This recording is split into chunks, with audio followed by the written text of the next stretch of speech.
From the Library of Congress in Washington, D.C. And I work at the Library of Congress.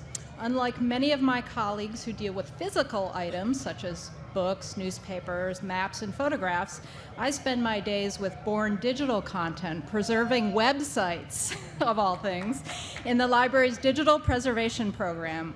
Although we work with building our digital library, and many of our own books might be electronic books, there's something we still enjoy that you only get with printed books, the familiar new book smell. I'm sure you're all experiencing that today. Whatever their form, we do love our books. Before I introduce our author, I need to make an announcement. This event is being videotaped for subsequent broadcast on the library's website and other media. The audience is encouraged to offer comments and raise questions during the formal question and answer period, but please be advised that your voice and/or image may be recorded and later broadcast as part of this event. By participating in the question and answer period, you are consenting to the library's possible reproduction and transmission of your remarks. Now back to the fun part. I am thrilled to be here today at one of my favorite events that the library hosts each year to introduce Susan Cooper, whose books have been in print for almost 50 years. She is the author of the classic 5-book series, The Dark is Rising, for which she won a Newbery Medal, a Newbery Honor Award, and 2 Carnegie Honor Awards. In 2012, Cooper also received the American Library Association's Margaret A. Edwards Award for a significant and lasting contribution to young adult literature. Her writing has included books for children and adults, a Broadway play, films, and Emmy-nominated screenplays. Her most recent book, Ghost Hawk, is a story of adventure and friendship between a young Native American and a colonial New England settler, and is described in reviews as an unforgettable reading experience. In addition to this presentation and her book signing at 2:30, she will be participating later today in the Literary Lights Readers Theater program with a number of other fabulous authors, so please check her out there. Please join me in welcoming Susan Cooper to the National Book Festival.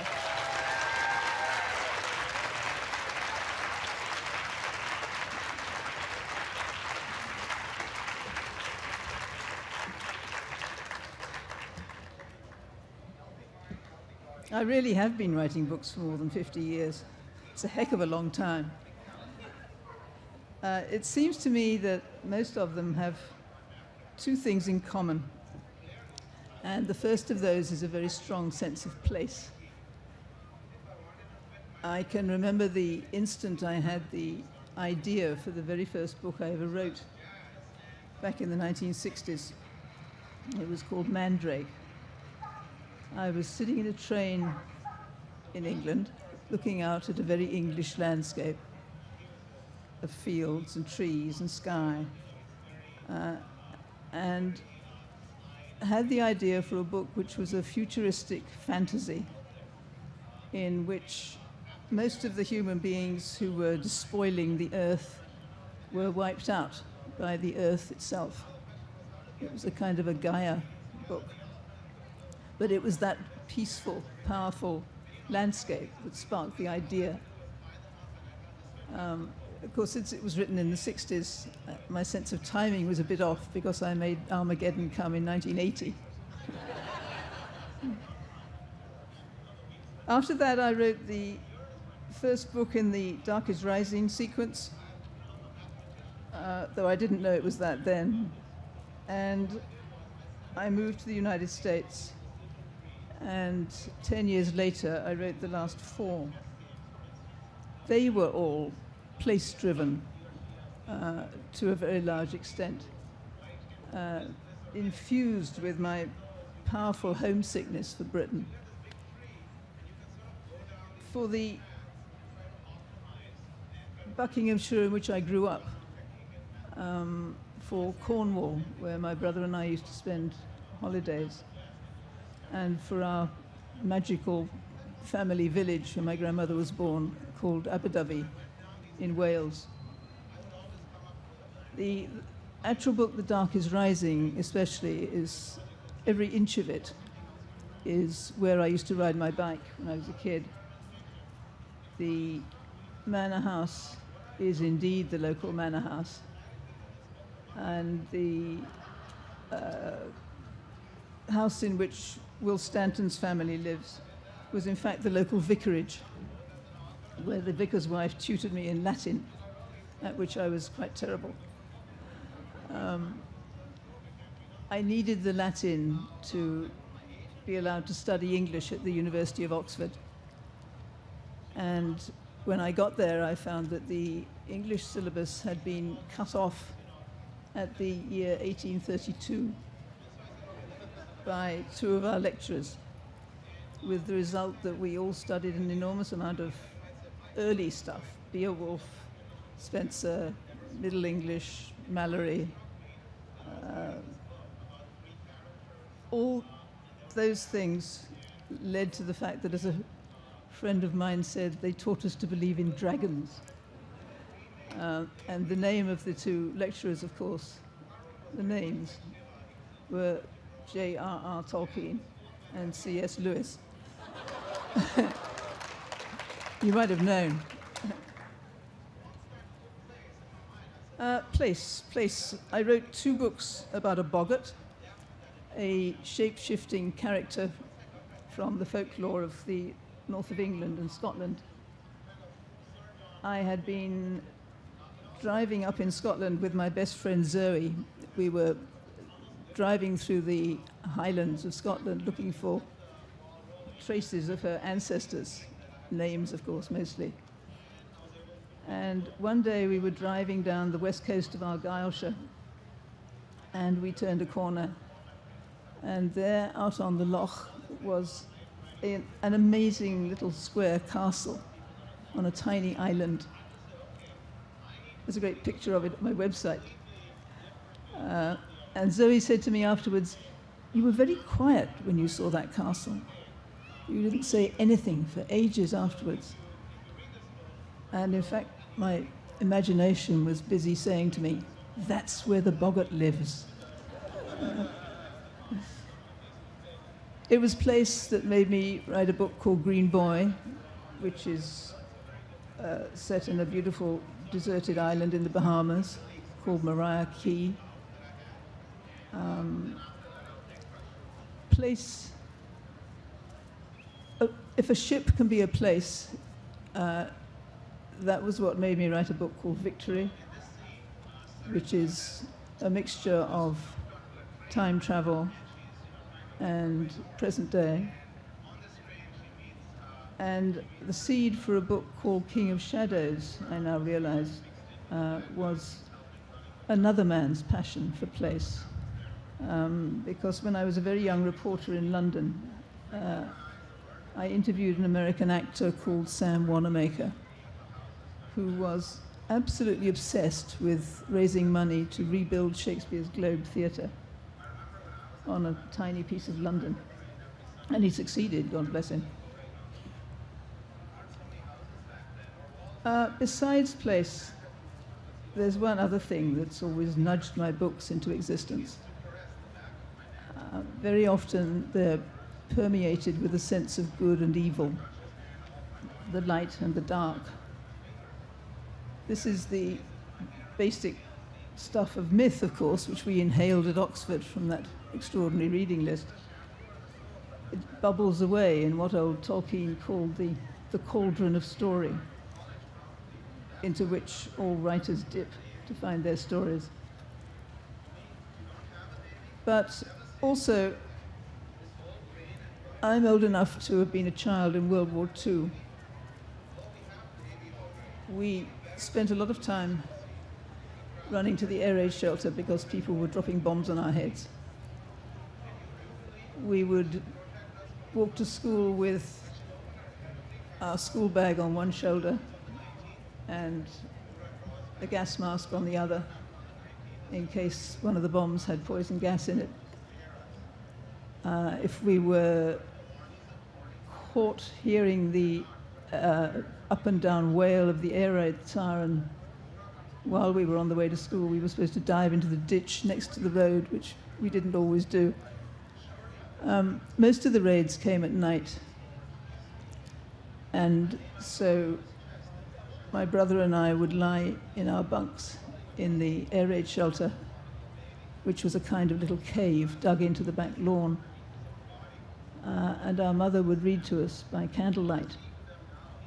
And you would see the candle flame shake every time a bomb came down outside. If you grow up with that awareness that somebody is trying to kill you all the time, you get a very strong sense of the good guys and the bad guys. So I guess it's no wonder that I grew up to write books about the light and the dark. It also makes you wonder what kind of book may be written by kids in several Middle Eastern countries today when they grow up. Place, though, still pursues me as a writer. 7 years ago, I built a house on an island in an estuary salt marsh on the south shore of Massachusetts to be close to my children and my grandchildren. There are more birds than people out there.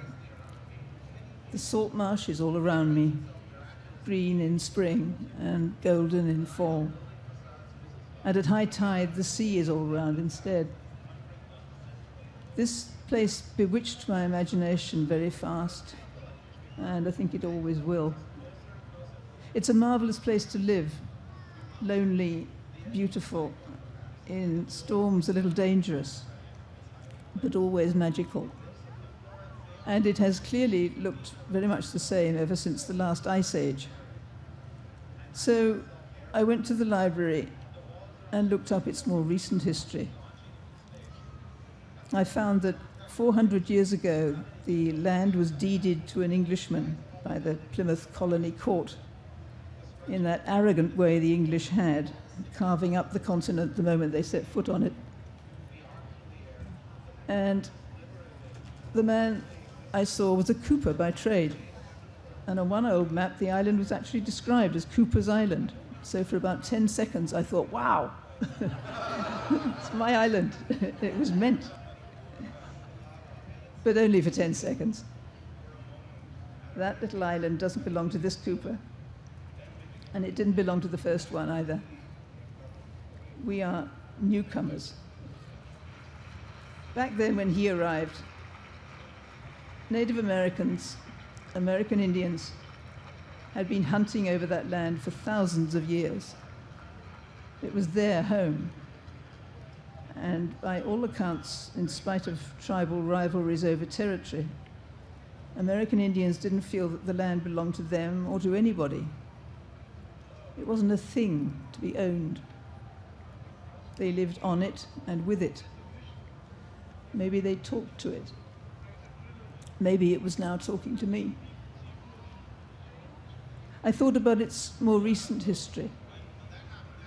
Every year, we all commemorate the celebrated dinner held by the Pilgrim Fathers after their first harvest, with the amiable Indians who had helped them survive. It's our greatest family festival. More Americans hit the road at Thanksgiving, even than at Christmas. And if you go to Plymouth Plantation at Thanksgiving, you can attend a reenactment of the first happy feast, $54 for an adult and $46 for a child.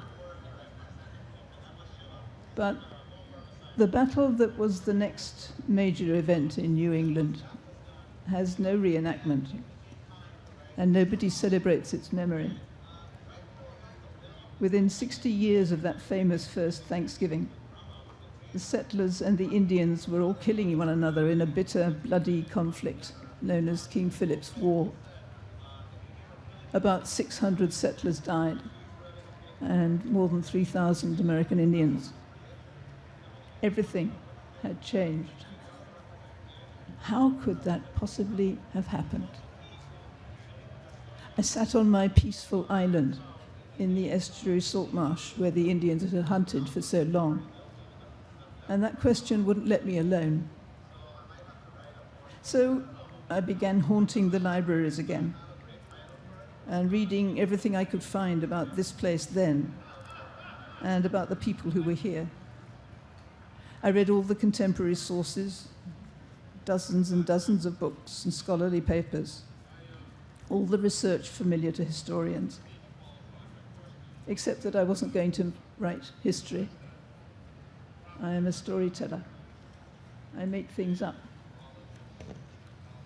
And the story that took hold of me was about place and about good and evil. This time not personified as mythic powers, but as that battling mixture that's inside every man and every woman. About how bad things can be done in what seems to be the service of good, when people forsake humane doubt to follow that terribly dangerous thing, an absolute certainty. I found a boy taking shape in my head, an American Indian boy. After a gap of 400 years, there was nobody I could talk to about what he was like. So my imagination had to make him. And so, using all that research, so it did. His name was Little Hawk. And the first thing he would have to do at the age of 11 would be to go through the rite of passage that would make him into a man. He'd have to spend 3 months completely alone in the snowy winter woods with only his knife and tomahawk and bow and arrows to keep him alive. And when he survived this, a greater danger would be waiting for him. And, said my imagination, he'd have a friend, a very perilous friendship, which would threaten the lives of both boys. This would be John Wakely, the son of English settlers, who had to survive ordeals of his own. And the meeting of these two on this saltmarsh island that seemed to me so haunted by the past would launch John into a long rebellion against the bigotry of the newly arrived Puritans, our Pilgrim Fathers. A book is a voyage of discovery for the writer as much as the reader. I'm not going to tell you the storyline of Ghost Hawk, but I will tell you that it has a big shock halfway through, that it deals with courage and faith and the peril of any kind of absolute certainty. It tells the flip side of that happy, friendly image of Thanksgiving. Like everything I've ever written, and always bearing in mind that I am published for children, it says, look at these people. None of them is all good or all bad, but each one has to choose a way through the two. Look at these people. They are us. This is not a historical novel, this one, it's a story. But I hope it shines a light on the conflict from which our country managed to grow. Our country, because I'm an American citizen who began life like my John Wakely as an immigrant, and who, after 50 years of writing books published for children, has finally managed to write one set entirely in the United States. It's about time. And I'm going to stop. If any one of my fellow citizens out there has a question about this book, any book, anything else for that matter, I'll be happy to try and answer.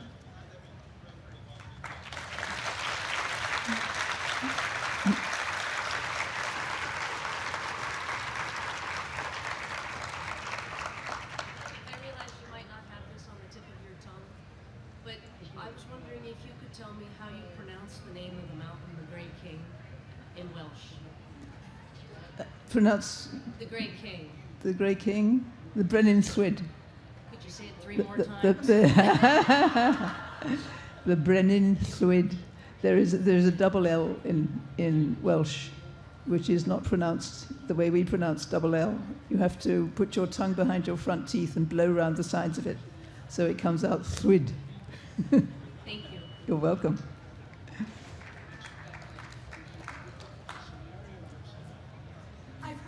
say that you're a storyteller and how you write from your imagination, but I can't help asking if you've ever had any personal experience with a boggart. No, I've not been lucky enough to meet a boggart, at least not in real life, in my imagination. Of course, that's the wonderful thing about being a writer. You can meet anything, you can meet anybody. I wanted to meet Shakespeare, so I wrote that book called King of Shadows. It's not a boggart, really, not yet. Okay, thank you. Thank you. I'm an immigrant to your home country as well as being here. Question for you, in terms of dealing with spans of time, 3 decades, 4 decades in a storyline, to do with place, have you ever had to deal with that and how you, give a sense of the time but not write a whole tome?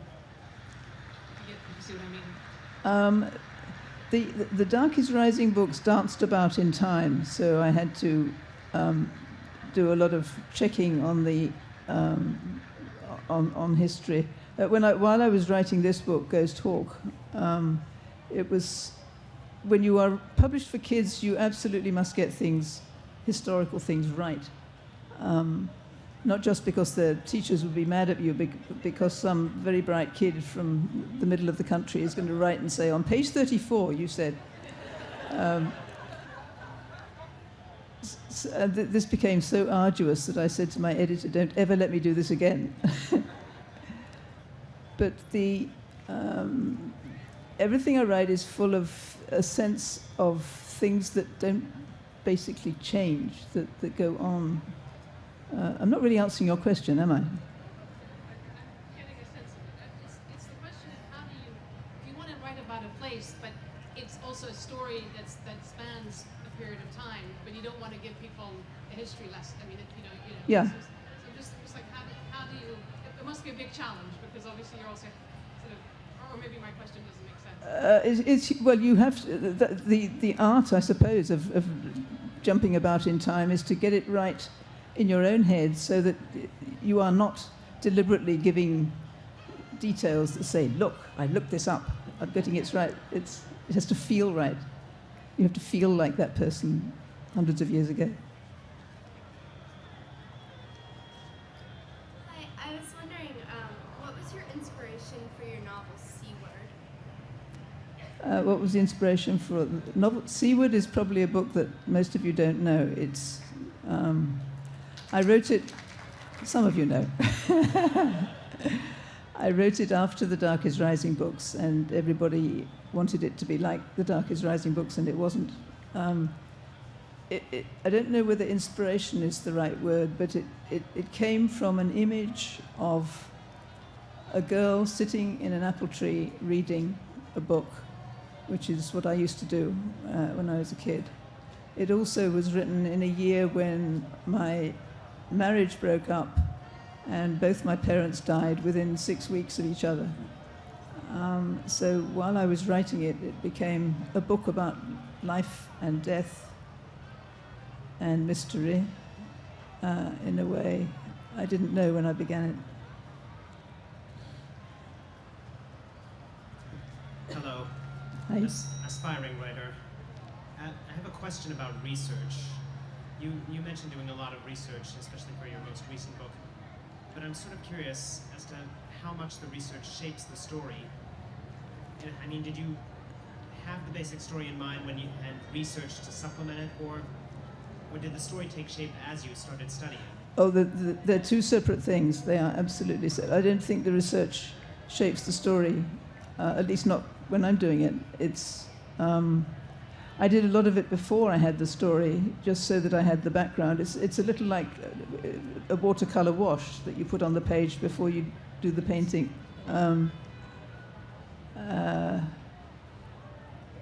I did find, while I was reading all the background of that period in this country, people whom I knew, like Roger Williams, who founded Rhode Island, who I wanted to weave into the story.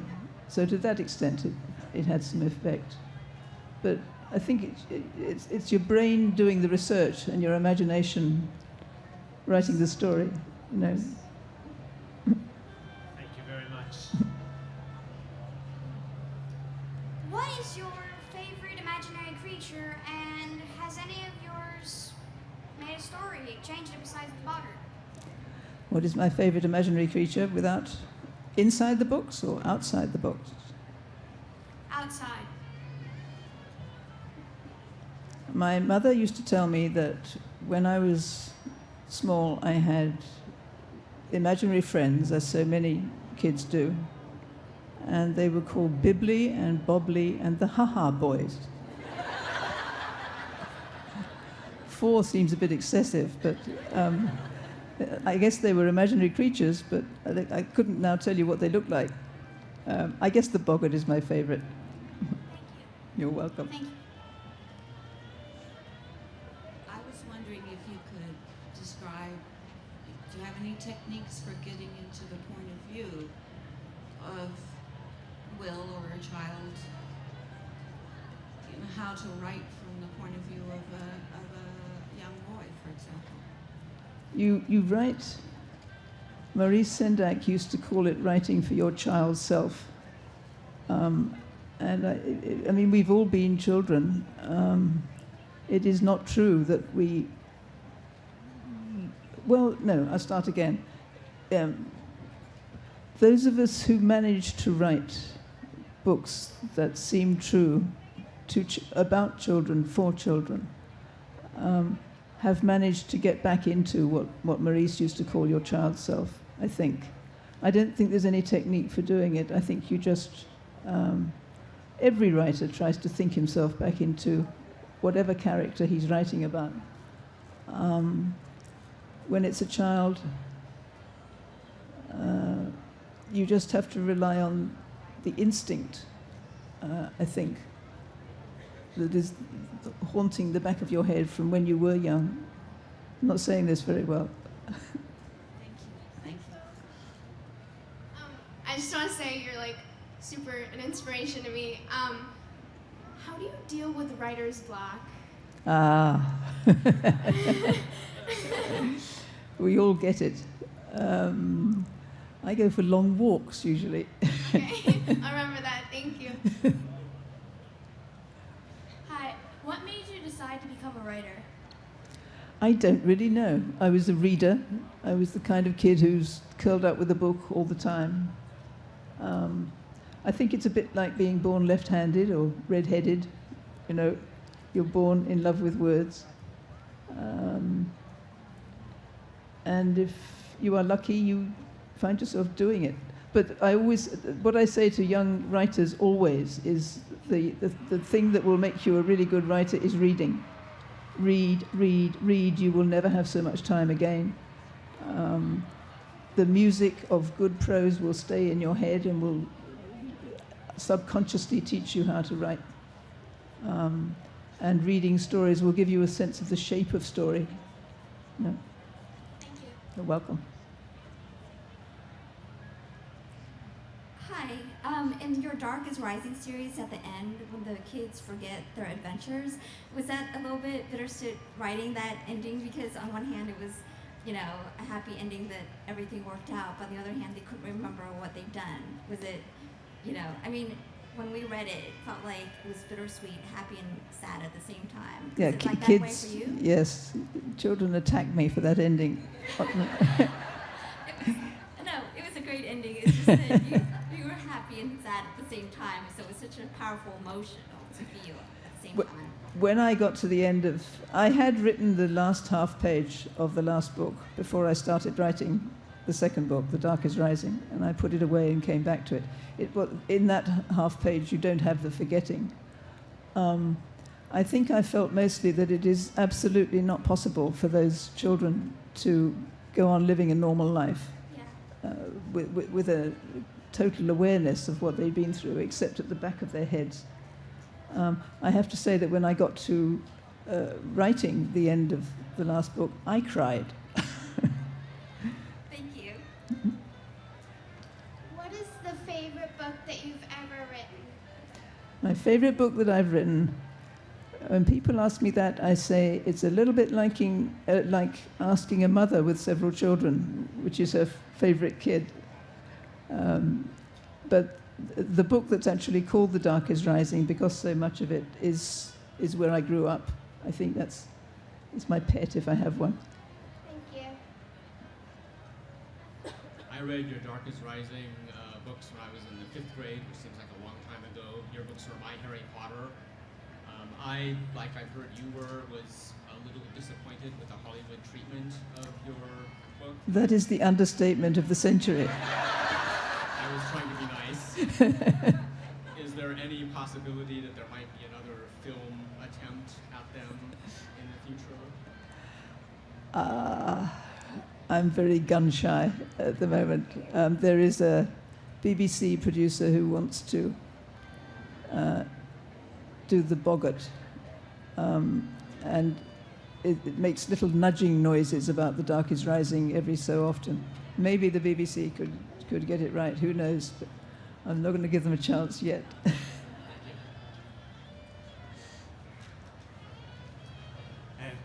Like him, I read The Dark is Rising when I was a kid. Do you want me to stop? I'm sorry. I wasn't paying attention to my notices, which was telling me, and now I'm saying now I'm over time. Ask me on my own afterwards.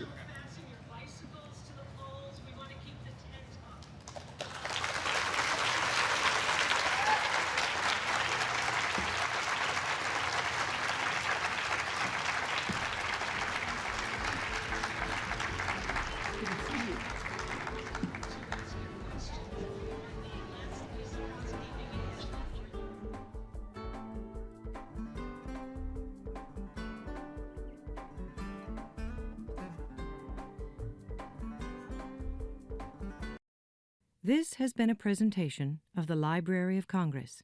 Visit us at loc.gov.